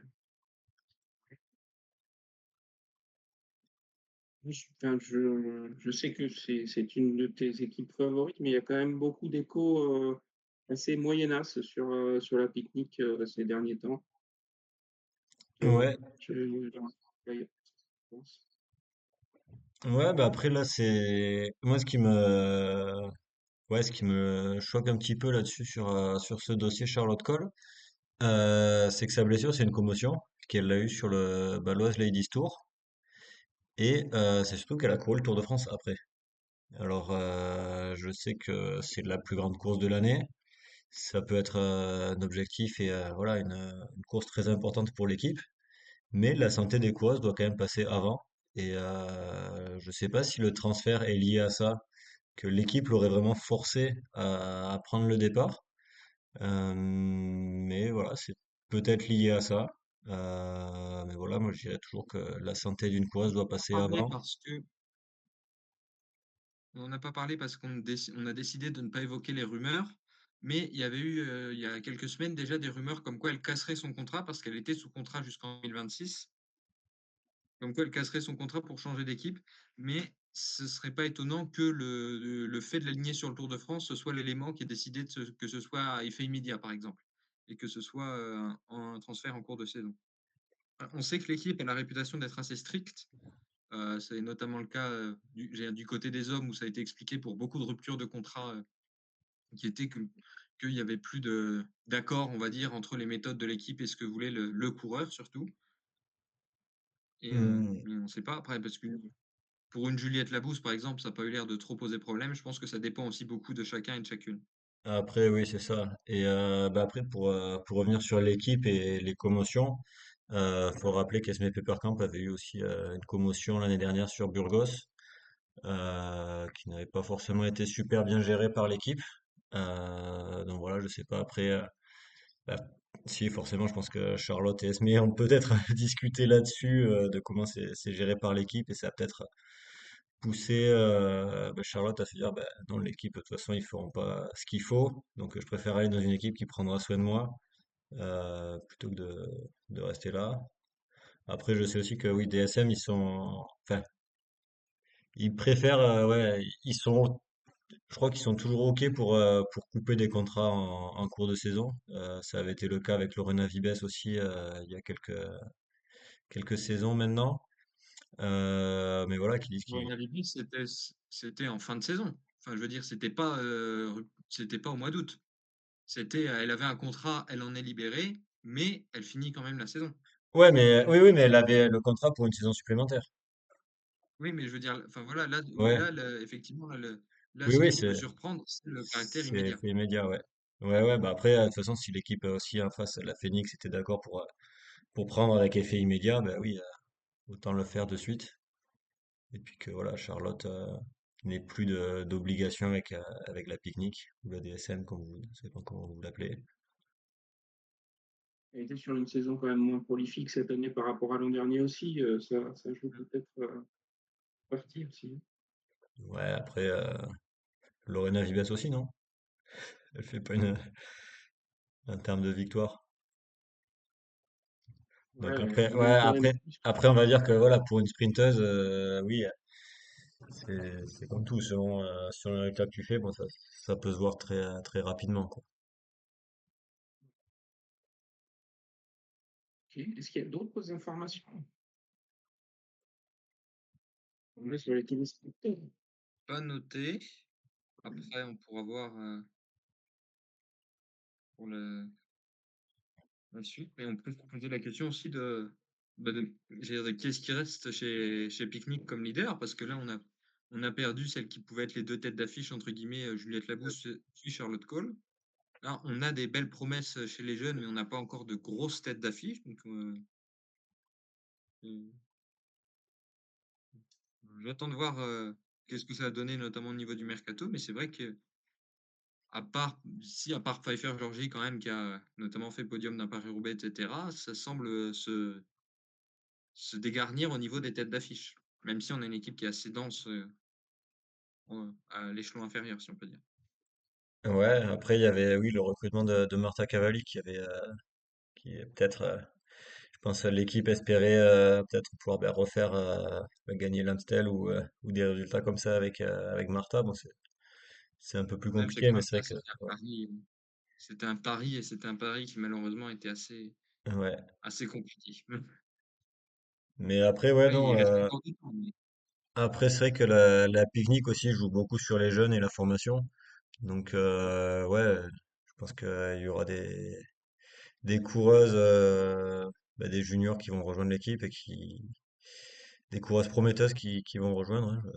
Je ne dirai pas les noms, mais voilà, ça.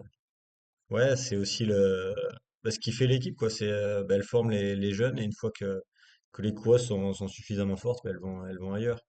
Donc c'est pas non plus l'équipe qui va garder une coureuse pendant 10 ans et la garder au sommet. Je pense que déjà Juliette faisait un peu figure d'exception dans l'équipe à rester autant et j'avais discuté bah, par exemple avec Maëv Plouf l'an dernier qui me disait que bah, Juliette, ouais, elle faisait partie des trop vieilles pour l'équipe. Donc voilà, c'est aussi l'image qui en ressort. Donc voilà, dans l'équipe, c'est vraiment tout sur les jeunes et pas les accompagner jusqu'à leurs 30 ans. La question que je me pose, c'est Oui, est-ce c'est que vrai que les vous vous rappelez peut-être du quiz que je vous avais autres proposé sur les plus âgés.